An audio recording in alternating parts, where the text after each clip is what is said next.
Hi, everyone.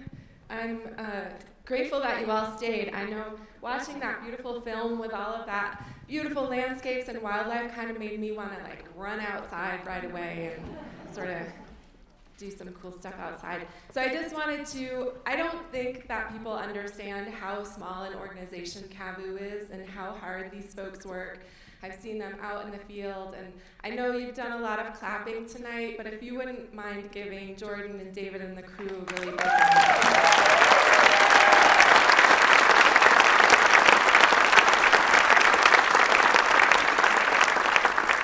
Thank you. And it's really fun for me to see so many friends in the audience tonight and so many friends on the screen and have this great panel up here tonight. And so I'm going to stop yapping and get to some questions. And I wanted to start with Cristina. You were our guide through the film, and I really appreciate that, so thank you. I have been haunted since watching the edit preview of thinking about the historical significance of our wildlife losses already. The images of the bison skulls in particular just really punch you in the gut. And I was wondering if you could talk a little bit about the historical significance of losing species on our landscapes across the West, across, from Mexico to Canada. What does that do for our connections to landscapes and kind of our expectations for what the world is and should be? Yeah, I thought, let's just plunge in, right, people? It's a really important question, and I don't mean to play light of it. I think, honestly, I don't even know the answer. I feel it in my body, I feel it in my heart, and it's really hard to even know how to put that into words. I'm reading this really incredible book right now, and it comes to mind. It's called Braiding Sweetgrass. And there's a piece that I read a couple days ago where she talks about there's a word in Apache for land, and there's a word in Apache for mind, and the two are the same word. And so I think when we lose wildlife, when we lose land, when we lose water, we actually lose ourselves. And part of what the challenge and opportunity for us right now is how do we save ourselves by saving wildlife? So I don't know if that answers your question, but it does a good job. It's a start. It's a big question. Right. Does anybody else up here want to kind of add to that or have 2 cents there? Dr. Malcolm? When I think about my own identity and the identity of my family, I'll just build off that comment a little bit in terms of who we are as a people and the way that we interact with each other, the way that we interact with our place. The word that comes to my mind when I think about that kind of loss is depravity in terms of a quality of life. And it's ironic to me that we oftentimes are having these conversations through the lens of trying to save these other species. But I think the real double underscore I would give is the idea that essentially we're talking about an existential issue for our own species. And even if you're somebody who doesn't go out there and put an elk in your freezer every year, if you're somebody who's totally not into wildlife photography, your idea of fun isn't leaving the city limits, there's still really a relevance here to the conversation in terms of how we are caring for habitat. And we think about habitat both in terms of habitat for the wild species, but also essentially sustaining the systems upon which all of us depend. Every calorie that every person in this room put in their body today flowed through those same channels of energy from the sun into a plant, into your body, or energy from the sun into a plant, into an animal, into your body. And I feel like that divorcing of society from these circuits of existence is really unhealthy. And the thing that keeps me awake at night is how do we find ways as a society to be educated about our dependence on these systems. And wildlife's one way to do that, but I think really what we're talking about here is human prosperity and human persistence with the quality of life. And that's, I'd like us to reframe some of these conservation discussions in that light, because ultimately I think even if wildlife isn't your thing, the fundamental issues we're talking about here are deeply relevant to every human being.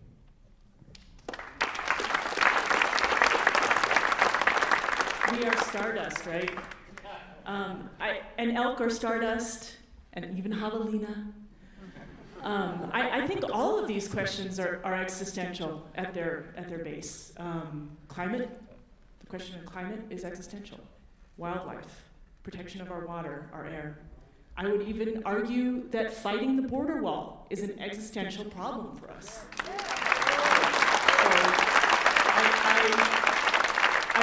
I really love the way that you talked about, you know, that being at the core of a lot of the things we're doing, and I hear you about, you know, being divorced from that fight, but I think Cristina brought out in the film, like, it doesn't really matter why you care about wildlife. You could care about it because you eat it. That's good enough. Because you want it to exist so that you can exist. So. Kyle, did you want to? Sure, I'll take a stab at it. To me, I'm going to echo what most of you guys have said. It's a quality of life thing. And in my opinion, the way that we reach and make change is with kids. And some of the things, one of the first things that I will teach a youth group is the story of the bison, the story of the passenger pigeon. It's a very powerful story, and you know what to learn from that. I'm always a guy that's looking forward, and in my opinion, it's one of those things that if you teach a kid, you know, that kid will see value in wild things, wild places, and where humans fit in and value those things. So Jordan mentioned some of the actions that are happening right now. Oh, I'm supposed to tell you, if you have questions, there are cards going around and you should fill out cards and pass them, and we'll ask your questions at the end. So you understand that, right? Okay. So Jordan was talking about some of the different things that are happening right now, the state legislation, the Colorado governor, and here in New Mexico, I know Game and Fish and Department of Transportation have been working on issues related to wildlife corridors and safe transportation and that sort of thing. The state land office has some unique challenges, I feel like. Part of what, how we earn income as a state are these activities that are really break up habitat. So I was wondering if you could talk a little bit about the challenges in the way that you need to be balancing kind of the actions of the state land office with also this trust responsibility for wildlife and habitat and those sorts of things. Thank you for that. So the office that I manage is actually mandated in our state constitution to raise revenue in the best interest of the beneficiaries, is sort of the paraphrase of the constitutional mandate. It can seem like a contradiction to some folks. I look at it as a balance. Balancing development, balancing raising of revenue with ensuring that we have our land, our water, our wildlife for generations. That notion that we're planning for 7 generations forward. But right now we have a unique opportunity in the West, really. I mean, our wildlife don't know the border between Colorado and New Mexico. So it's really encouraging to see leadership in our surrounding states, leadership especially from, you know, our state legislature, our governor, in doing the right thing and prioritizing these corridors as we're building out infrastructure, making prioritization of wildlife corridors a part of the plan. So a part of a development plan, a part of an infrastructure plan, a roadway. I think the state land office has 9 million acres that we can do that with. And so I actually believe that there is a way to do that responsibly. Are there ways for you to be reaching out to like other state land offices in the West, like for people to be doing things together, or does it have to be kind of on a state-by-state basis? I think by its nature, we have to collaborate and cooperate with each other. So there was the Wildlife Corridor Summit in Taos just last week, and we were able to meet with folks who came down from Colorado to start those conversations about, you know, what commitments, what agreements are the states willing to come to the table with in terms of prioritizing wildlife in the different projects that we're doing across state lines. And Karl, you kind of have a news hook for us tonight, I feel like, with the public comment period opening up on, is it the Santa Fe and the Carson? Is it Cibola also? Yeah, so there's an opportunity, as was indicated, for folks to weigh in on the forest plan revision process for the Carson, the Cibola, and the Santa Fe. And we actually have some expertise in the room here. One person's Daryl Radijak, who's here in the audience, who's one of the people who's been instrumental in getting some really sound wildlife habitat language in our forest plans. And in responding to that question, I just want to back up a little bit and point to the fact that I grew up in the Midwest, and I am an avid outdoors person and spent a lot of time knocking on doors to get permission to be on private property for camping and hunting and fishing. And I baled a lot of hay, I fixed a lot of fences, I did a lot of favors to get access, because in the landscape where I grew up, if you wanted to be able to recreate, you needed to be able to get access on private land. And it was the National Forest System and also the other publicly administered lands here in the West that drew me to be a resident of New Mexico now. And so, in answering your question, I would point to the fact that if we think about these issues around wildlife habitat connectivity, our public land system, in a lot of ways, is the foundation for that work. And we want to make sure that we're managing our national forests in a way that certainly promote wildlife habitat connectivity. And I'm really proud and impressed by the language that's already included in our draft plans, and I think that's a testament to the amount of public engagement that's already occurred, and also a testament to the capabilities of our staff and the agency on those forests who have done an awesome job. So by all means, continue to make your voices heard, but I think if you put a critical eye to our plans here in New Mexico, you will see that our National Forest System lands are going to continue to be a bedrock, a cornerstone for wildlife habitat, as they should be. Now, the other thing I'll say about that, when we talk about a multiple-use mission in an agency like the Forest Service, it's one of the things that is simultaneously the most rewarding aspect of the work that folks like myself do, but also one of the most challenging aspects, because you feel like you're getting pulled in a lot of different directions. So welcome to that. That's a diplomatic way of saying it. Yeah.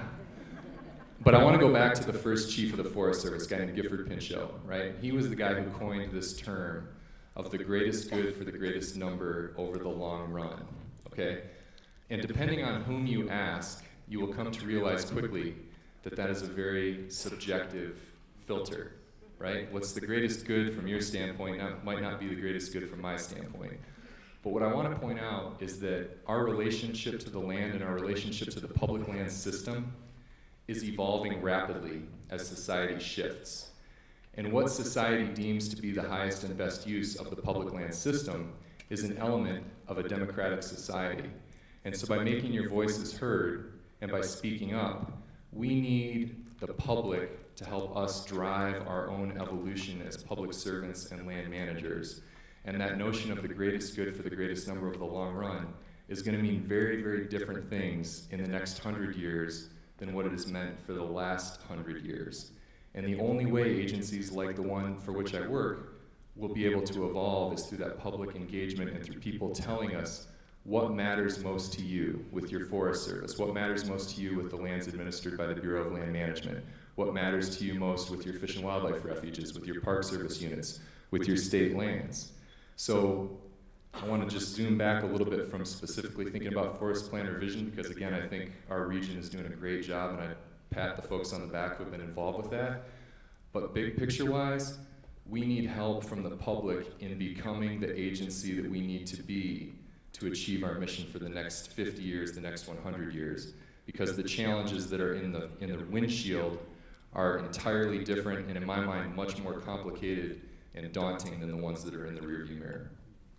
So one of the things I think when we're talking about like public comment periods or how the public can engage, and you hear about something and you're angry about it or you're concerned about it, and having read through oftentimes some of the comments that end up as part of the NEPA process, I think a lot of times we don't know what to say that's useful to the decision makers and that can actually be incorporated into planning.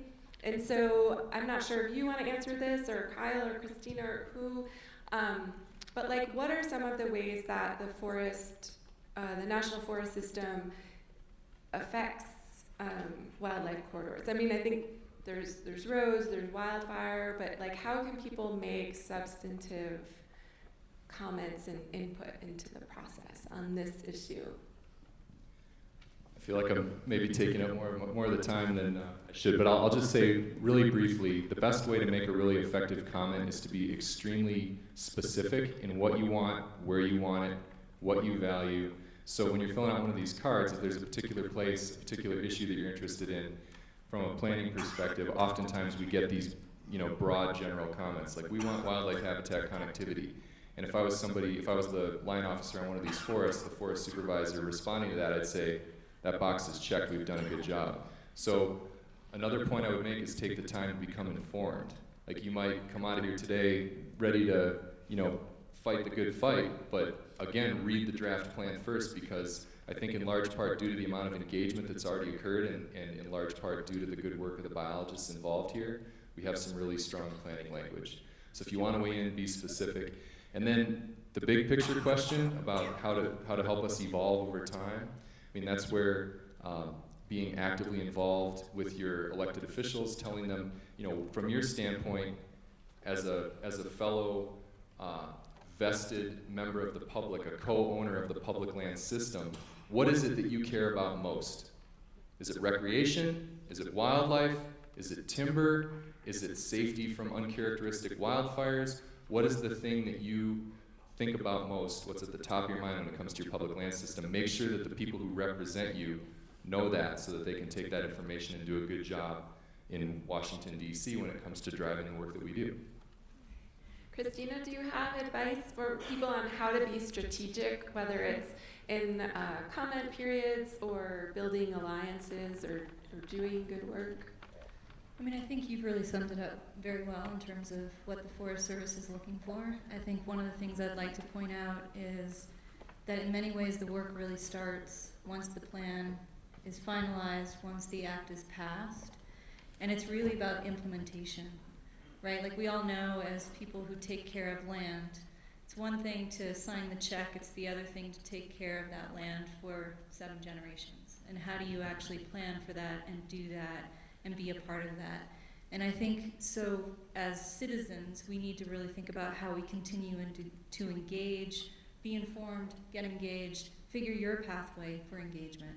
What makes sense to you? What rocks your world? What makes your heart beat faster? And I think that passion just comes through. Yes, have the facts, but the passion is really important. Why do you care? Why do you as a person care about X? And then the other thing I'll say is, the Wildlife Conservation Society has worked on connectivity all over the world for many, many years. We've been around since 1895. We have a very deep history with bison, which I won't get into, but we've pretty much been linked with bison since the beginning. And so connectivity, corridors, dispersal, migration, all these words we use interchangeably depending which audience, is something we really think a lot about.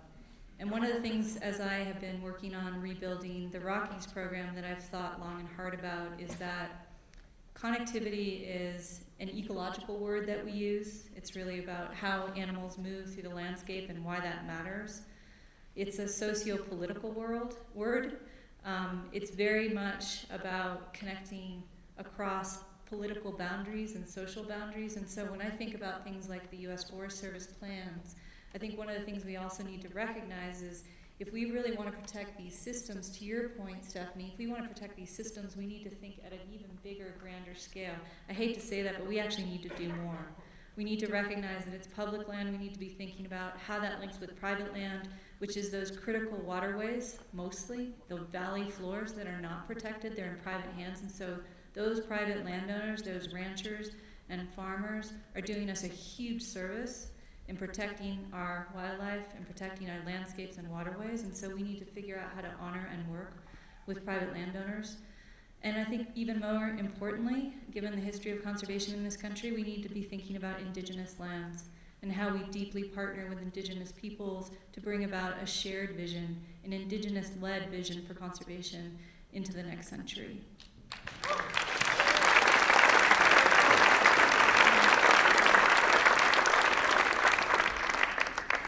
So Kyle, I was hoping you could bring us kind of back down to the ground. One of the things in the film that you mentioned that really perked up my ears was that all wildlife are important, but the ones you tend to track most carefully are those that migrate.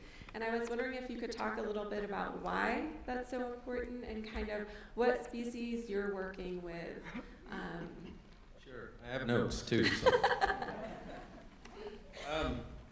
So all wildlife are important for the Jicarilla Apache Nation. I mean, let's start with that. Those that migrate, I would say for 35 years before the words connectivity and migration, all those things became fashionable, the reservation was collecting these data back then in 1983. Udane Vicente, my director, was a technician, and he would literally chip GPS or locations in stone because, you know, it was that long ago, right, Udane? Yeah. So, but what I'd like to say is we've been studying this because it's important. This has been happening for generations after generations. So what I would say is, I have a saying that seems to resonate with me. It says, science without action is called research. Action without science is blind. And it's an exercise in futility in my mind. So everything we do is data driven. It has to be. There's no speculation. The risks are too high, in my opinion. So that's why we do it. You know, we have a responsibility to the tribal membership, to leadership, but most importantly, to the landscape and to the animals.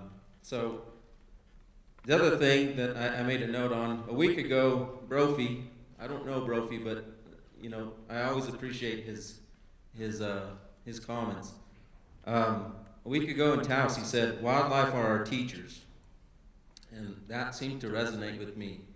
And I said, you know what, he's right, because wildlife have taught me a lot of things. It's one of those things that we had to figure out how to listen and how to collect these data to fully understand. So what we've learned is elk that winter on the reservation, they've taught us, is the corridor spans 90 miles.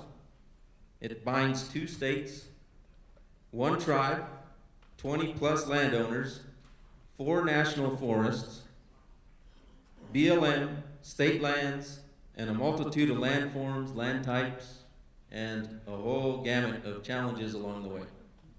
So when we're talking about the conversation, I agree, the conversation needs to be much broader. It needs to be on the level and the size and the scope that the wildlife are teaching us. And who cares what jurisdictions are involved? I say that, you know. In an ideal world, wouldn't that be perfect, you know? So, what was the question again? Well, I'm interested kind of, there are all these different challenges, whether it's nations, states, different agencies, but are there opportunities for us to be relying on one another's expertise or ways for people to be working together better across jurisdictions, do you think? What's your perfect world on the cross-jurisdictional issue? So I would say follow the data.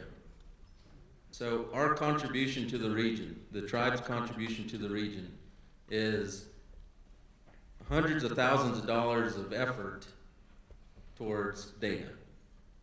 There's nothing more frustrating than having, you know, a corridor, a population level corridor, and it not being recognized. You know, things like that are extremely frustrating from my perspective. So I think that's where the conversation starts. Recognizing tribes as sovereign nations, you know, that's an important thing. It's something that I advocate for constantly. You know, consult the experts, I would say, and those are a variety of folks from different walks of life. Thank you. Commissioner, you grew up around Silver City. You and I have talked a number of times about the importance of rural communities and connections with rural communities. I was wondering if you could talk a little bit about how wildlife figured into your own childhood or teen years and kind of where you see us able to make connections with wildlife in our own communities and in our own lives and turn that into productive action. So if David Smith had anything to do with writing this question, he probably wants to tell me to tell a story. And maybe I'm gonna steal his thunder because it might be part of another part of the series. But I grew up, like I say in the film, I grew up in the Gila Wilderness, essentially in Silver City. And I mean, from the time that I can't even remember how far back, but especially as teenagers, we loved to get out there. And I remember this particular, we were in Cherry Creek out in the Gila, and Lord knows what we were doing out there, a gaggle of teenagers. And we come around a bend as we're hiking back to our cars, and this entire family of javelinas like greets us, just blocking the path. And y'all think they're cute, but seeing them out in the wild like that is like a little terrifying. So it was kind of like a little bit of a standoff. But certainly, you know, they are part and parcel of what it means to be in the southwest part of the state, and they're very iconic part of southwest New Mexico. So that's always a story that I take with me, like with a little bit of terror, a little bit of pride. I admire fierceness, so they look fierce at least.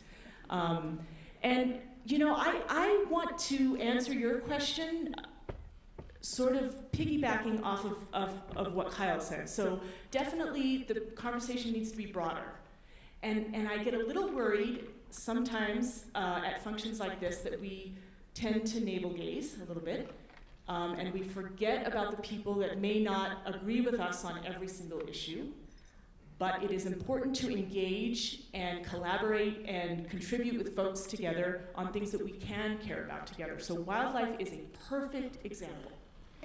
And, you know, in the film, Garrett said, the Rio Grande is a wildlife corridor. Arroyos are wildlife corridors. And Ralph said, and even acequias. Some of the oldest human-made infrastructure in this state, because they are now part of our landscape, are wildlife corridors.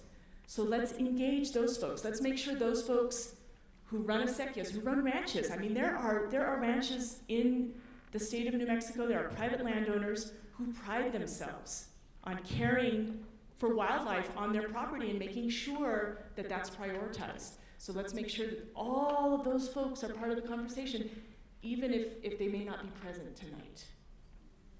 Yeah, that's a great point. I'm gonna bounce back to you, Cristina, because when I see javelina, like in the film and your story, I think about climate change in part because there, at least when I first moved here, there weren't a lot of javelina in kind of central New Mexico, and they are moving from the south. And of course, we know climate change is having impacts on all kinds of species, whether it's javelina and coatimundis moving north, or bird species running out of habitat, high elevation species running out of habitat. I was wondering if we could start with Cristina, if you could talk about maybe some of the specific impacts we see on wildlife corridors and migrating animals here in New Mexico or in the interior West, and also our plans for wildlife keeping pace with these climatic changes that we're seeing. Yeah, I've got a million things pinging in my head at the exact same time, which is always a scary moment. So I think the question about climate change is a really big one. I mean, we could ask anybody in this audience, and I'm pretty sure if you're paying attention and you're outside, you're going to see changes in the landscape since you've been here, or since your generations past have been here. And as I think about it, you know, one of the things that we at the Wildlife Conservation Society have been thinking a lot about is why riparian systems are so important, why waterways are so important. And we've really put increasing emphasis on our connectivity work, looking at those riparian systems and what can be done to bolster them, to increase their resilience. So I think we need to be thinking about water, big time. And engineers like Beaver, who, depending on where you sit on the fence on Beaver, you either love them or hate them. I haven't found anybody in between.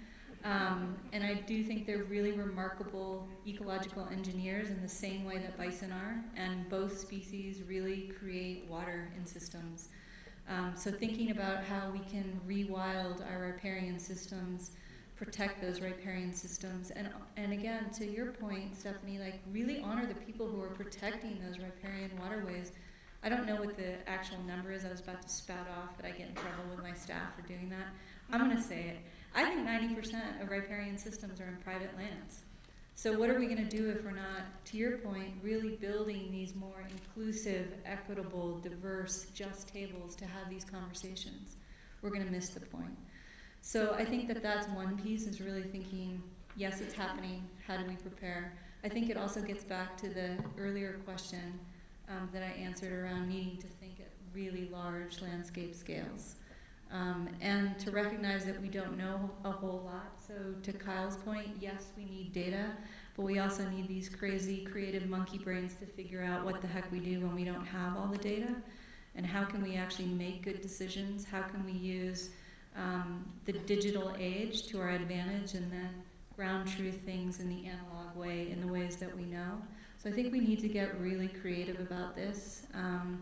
And I think the other thing I'm going to add is we as humans, I think, have a very hard time responding to things that we can't see, feel, smell, touch, taste.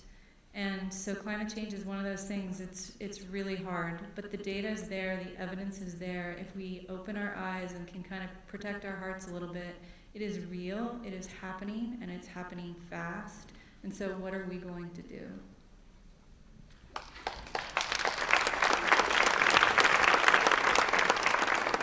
Kyle, can you talk a little bit about the changes? I know you grew up around Dulce, changes that you've seen on the landscape as a result of warming. Well, you know, I'm only 19 years old, so my point being, I'm a splash in the bucket. You know, what I've seen probably doesn't matter, but what I would say about the climate change stuff, back to elk and deer migration, because that's what I like to talk about, is diversity is key. And one of the things that we're seeing with the data is, you know, portions of the population might remain sedentary on the reservation, others migrate. So those two life strategies matter, you know. When it comes to climate change, trying to build resilience, trying to maintain that diversity, water is key, there's no doubt about it. And then galvanize what we know about a population level corridor so that that is in existence into the future. I don't think that's going to change.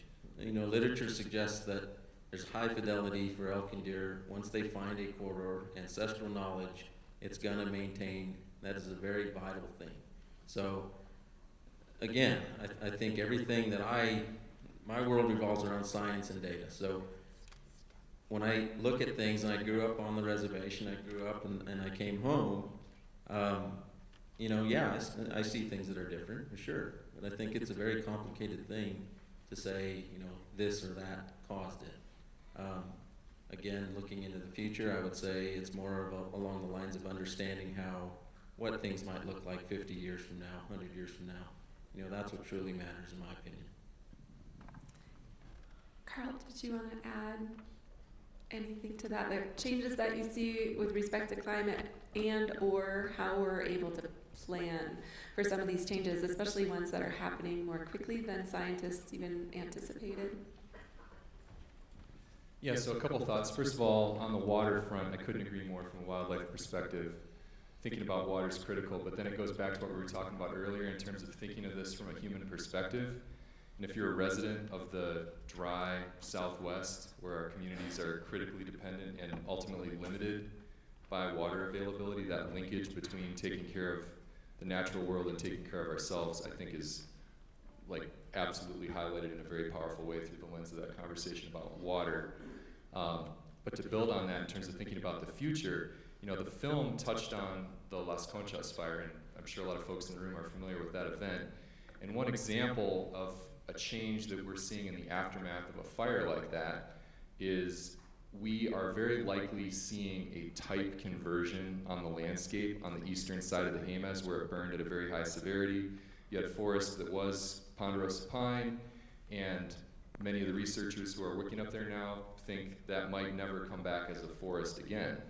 So in the face of a changing climate, we're going to have these bands of vegetation shifting on the landscape, moving up in elevation, moving north in latitude.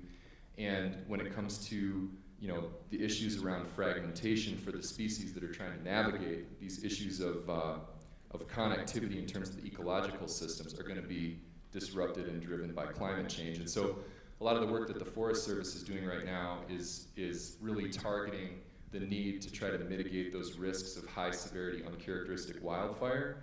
And climate change is certainly one of the motivating factors for us to be thinking about changing fire dynamics, and that really relates in some important ways to wildlife. And then the last thing I would say is, in terms of what do we do, the two words that come to my mind would be humility and restraint. The big issue here, and that UN biodiversity report points to this as the #1 threat. It's land use patterns, right? It's development.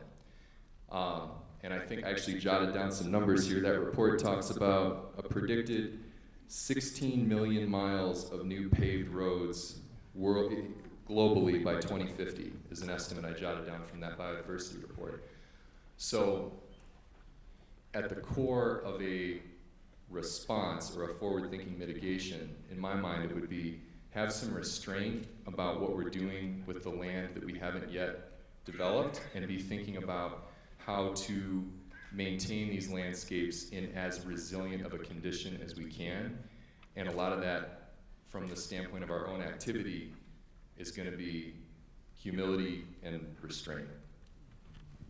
Commissioner, do you want to add to that in thinking about the future? Yeah, so, I guess I just want to reiterate again the importance in the environment we find ourselves of multi-jurisdictional agreements, of ensuring that, a forest management plan is one tool and one vehicle, to do the right thing. But there are many. And just, I think because we have, Daniel So from the Navajo Nation, he says, of land status. It may be a checkerboard, but everyone's out there playing chess. We have to play chess about this thing because of the nature of jurisdiction. Forming agreements, taking advantage of these moments in time. Jordan said this keyhole. And we are so fortunate in New Mexico because of the leadership we have, because of the commitment from those leaders to protecting the things we care about. Let's take advantage while we can. So,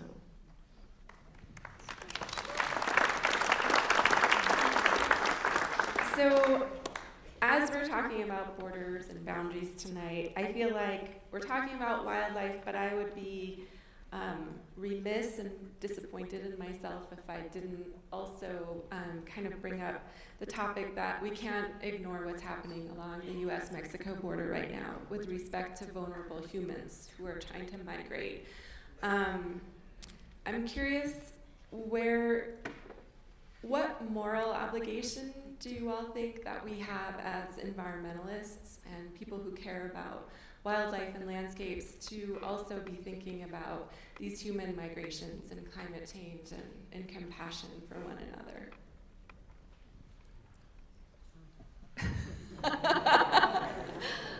I know it's a little awkward. Laura, I actually think that's the question of the hour. How do we have greater compassion, not just for wildlife, for each other, recognizing the pain and suffering that's happening in the world at every scale? And how do we rise to that? When we were doing our little interview for this film, I was asked to talk about hope, not despair. But honestly, it was a good soundbite. I have a lot of despair. It is a painful world to walk in. But where I do truly get hope, and it really isn't a soundbite, is when we stretch across these boundaries and across these divides, and we realize that, hey, we all have a beating heart, and we all really care, and we all may care about different things, but we care, and so let's meet each other. And so whether it's, recognizing that we have to connect conservation to social justice issues, economic justice issues, issues of diversity, inclusion, equality, justice, those are really important words, I feel, as a conservationist. They're front and center in my mind every bloody day. And I really believe that the conservation paradigm needs to change, and it needs to embrace these principles through and through, or we're creating more problems than we're solving. And it's a hard one. This is not easy conversations, but if we don't start them, I don't know what's going to change. So whether it's about people crossing the border or me crossing the street to talk to somebody that I don't really want to talk to, we need to cross these borders.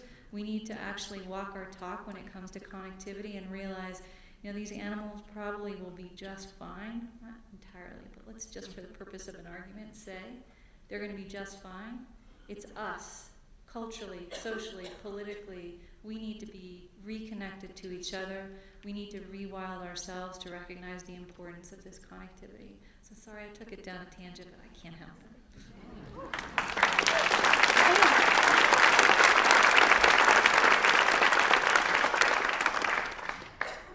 I'm really glad you answered that. So at a young age, I was raised to not talk politics or redheads, so I'll divert. But what I would add to that is it comes down to respect. That's how I was raised. So on every level, every choice you make, it comes down to respect. I'll just leave it at that.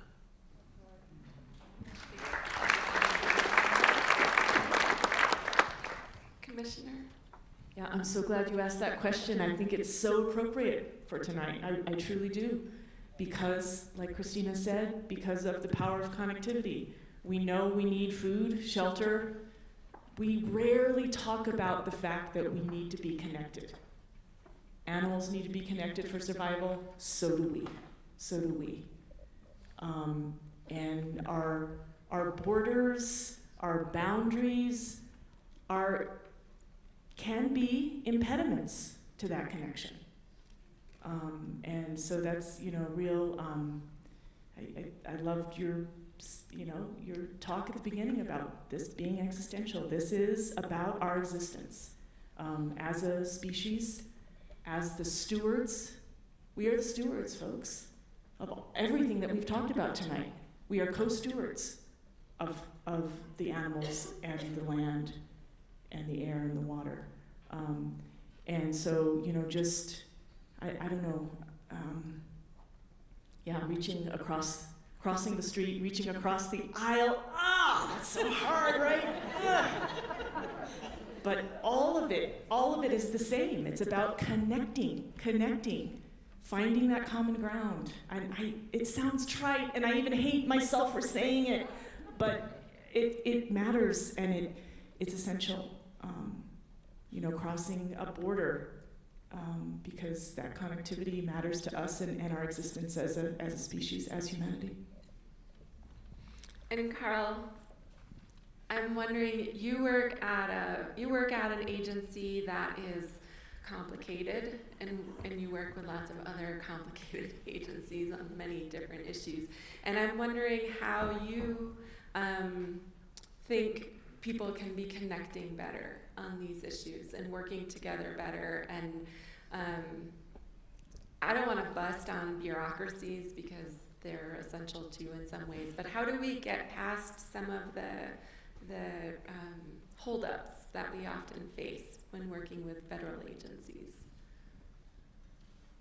So I'm going to answer that. And I also want to point out, before I say what I'm going to say, just a reminder that I'm an employee of an agency for the executive branch. So I have to be mindful of what I weigh in on and what I don't weigh in on. It's a true story. We can have our opinions, but I'm here as a Forest Service representative and employee, so I'm being mindful of that. But I do want to come back to this question about equity and community and how we take care of each other in a very big picture way without being specific to any particular political landmine. And if folks haven't had a chance to take a look at that UN biodiversity report, take a look, because people are actually a big component of that report. There's a lot of talk about people. And somewhere between 80 and 85% of the actions that we as a global community would need to take to conserve biodiversity are the very same actions that we would need to take to address some of these fundamental issues of environmental justice and of the growing disparity between the haves and the have-nots around the planet. And you know, we live in a nation that could at times be defined by competitive consumerism and metrics of success that probably create unhealthy behaviors for ourselves as individuals and also for our society. So again, this idea of restraint and how do we define wealth as a species? How do we define wealth as a species? And that's when, you know, dollar signs, once you get to a particular point, I think in the United States, the relationship between quality of life and income is really tight, up to about $60,000 for a household. And then beyond that, it just totally falls apart. And there's probably some wealthy people in the room who are not super happy who could validate that point. Little tongue-in-cheek there, but you get the point, right? Just because you have more and more and more and more money or cars or a bigger house, that's not the key to a quality existence, right? So going back to the question that you posed, how can we define wealth and success and prosperity in a way that prevents us from depriving future generations and also those with whom we share the planet, both other human beings and other species, from thriving in a similar fashion? Those are the kind of questions we should be asking ourselves.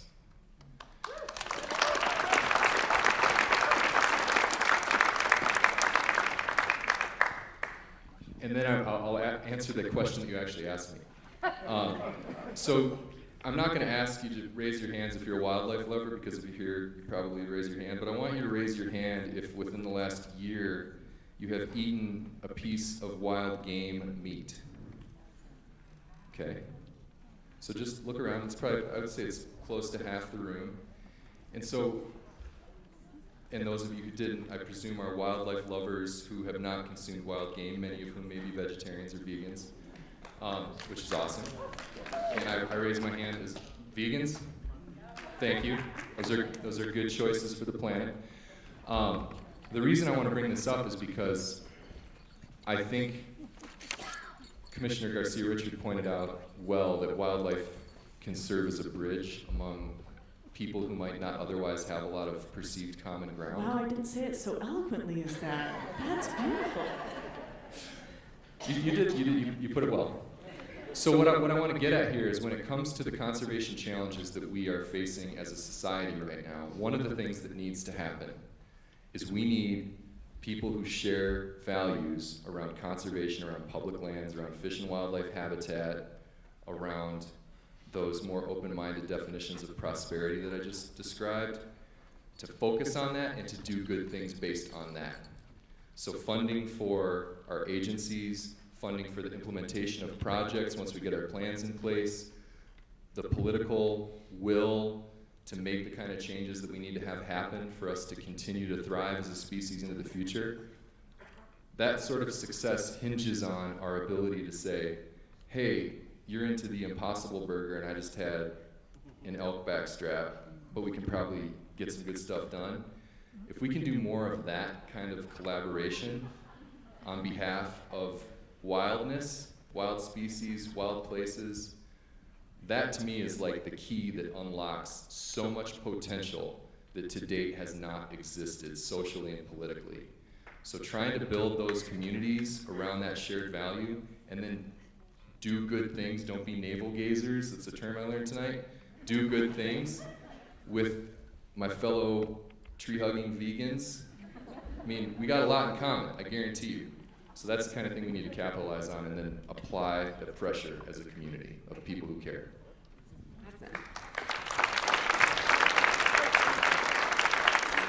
So on that note, I'm going to squeeze in one more question of mine before I hit y'all's questions, and it's going to be kind of like a lightning round.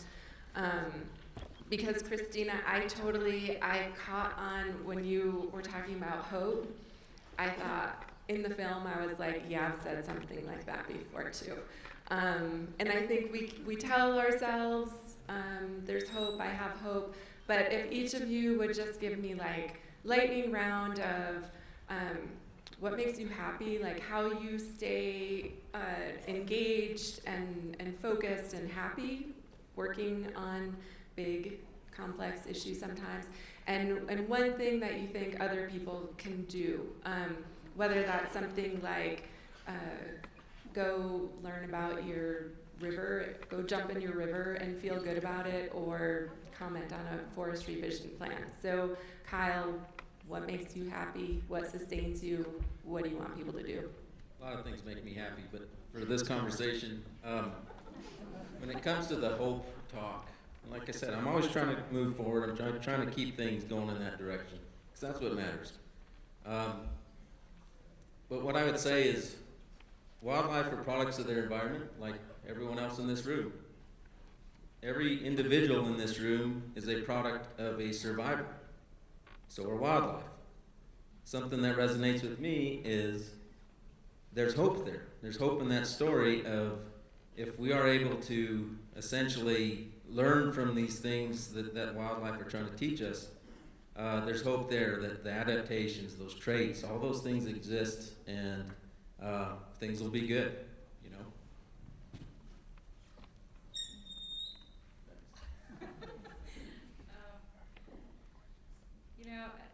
I'm really a 5-year-old at heart, and so what really makes me happy is to put on my running shoes and grab my dogs and run as far as I can out my back door. And it's interesting, I was reading something about despair, that it's something that you have to tend. Like you kind of have to keep it in a little box and not let it see sunlight and keep all the air out and forget to water it. And that's how you keep despair alive. So I just tell myself, if I just get outside, it doesn't even matter. To me, wildness could be a grass blade breaking through concrete. It could also be the crazy backyard that I'm privileged to live in, where I can just run and run and run and see nothing but everything. So for me, being outside is really, I'm a 5-year-old. I'm not very complicated. All right, so in terms of hope and happiness, I'll keep with the 5-year-old theme. And Claire, can you stand up in your chair there? So there's no, just being a little shy, but there's no more hopeful thing than, subjecting a young human to what lies ahead and hoping that it's good and being scared about what it might, what might come. But happiness-wise, Gila Wilderness, every April, backpack turkey hunting with those people there, and cutting wolf tracks, elk tracks, deer tracks, javelina tracks, seeing all kinds of birds. And I'm the regional wildlife ecologist, and I get down there and I'm like perpetually humbled because I'm like, what the heck bird is that? Because there's so much awesome biodiversity in that, that country, that landscape down there. But time with family outdoors is a fundamental equation to hope and happiness for me. So I grew up in southern New Mexico, but right now what makes me happy is that I am adopted norteña. And what we are doing is I'm going out with my husband, who is here, on the weekends to backpack. Nice. And you can't overestimate vacation. You can't overestimate unplugging your phone. And actually I told the governor that recently. Caroline's gone, but the governor's about to go on vacation, and I was like, no, don't let anyone talk you out of it. Because if you haven't had a vacation in a while, if you haven't unplugged for a while, it is so healing. And so that's what's making me happy these days. Awesome. Thank you, everyone, for sharing this.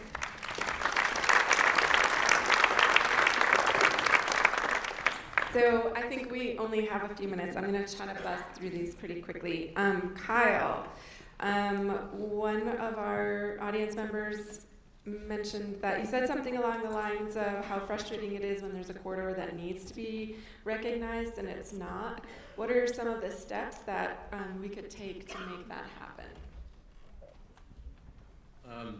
So some of the steps are engaging the folks that are in charge of those jurisdictions. So, you know, New Mexico Game and Fish, Colorado Parks and Wildlife, and everyone in between. And I think that's truly it. The cool thing about Jicarilla is we have jurisdiction over land management and wildlife management. Jicarilla Game and Fish does. It's a very rare thing. Across the west, we have Forest Service, that's land. We have BLM, that's land, State Land Office, you know. And then we have the wildlife agencies. And I think if we engage all those folks across borders, within states, you know, interstates, it doesn't matter, wherever the wildlife are going. I think that's key. How can we encourage schools to value outdoor education as much as they value learning with iPads? Who wants to take that one? Learning about what? I'm a father of 4, and someone tell me how to do that. I don't. They know more about iPads than I do. But I'm going to provide an example of something that we've done the last 2 years on the reservation. We started a project called Jicarilla Wild, and the thought was to engage kids now to develop stronger leaders later. You know, conservation-minded leaders later. And it's been wildly successful. We've had, starting with 150 kids, and this year everyone heard about it and everyone wanted to come. So it's pretty amazing to me that most kids don't know where their food comes from or have any value in that sort of stuff. And when you see the light bulb go off on, you know, how important that is, it is absolutely rewarding from my perspective. But enlightening to say how important it is. So any opportunity to engage youth, dive onto it. I will add, just because I come out of a classroom, that when I had a teaching job about a decade ago, and we found that if kids tackle things that are authentic and relevant to them, so not you know, obscure issues of you know, flooding in Asia, but actual experiences that are part of their world, their setting, their environment, they're going to be much more engaged. The Bosque Environmental Monitoring Project is a perfect example of this, because there are kids going out and doing research and measuring on the bosque in the river, in the Rio Grande. And they know that those data sets are being used for decision making on the bosque.